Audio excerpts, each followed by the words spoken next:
5 years after the divorce, the president unexpectedly received a letter from his ex-wife. Unexpectedly, there was 100,000 yuan neatly packed in it.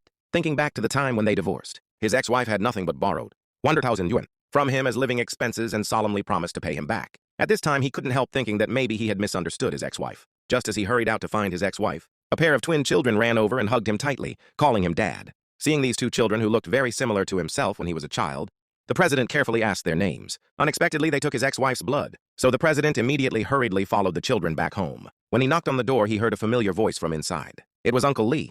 It turned out that their marriage was just a business marriage. The president told his wife on the day of getting the marriage certificate that he would divorce him as scheduled in 3 years. However, as time went by, the woman had fallen in love with the president sincerely. The president always regarded his wife as a cheap nanny who was greedy for money and didn't see his efforts at all. Until one day, the pregnant woman felt unwell, but the president asked her to go to the hospital for a checkup on her own on the grounds that he was busy with work. But what she didn't expect was that the woman had a car accident. On the way to the hospital, in the heavy rain, she helplessly called her husband's phone, but no one answered.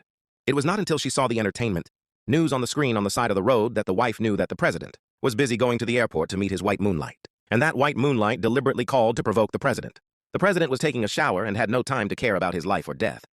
The woman suddenly realized and decided to divorce. The next day, when the president returned home and habitually handed his coat to his wife, he found that the familiar figure was gone. He called his ex-wife in a commanding tone, but only received a divorce agreement handed over by his assistant. He learned that the woman did not ask for any compensation, but just borrowed 100,000 yuan. The president realized that he had always misunderstood someone.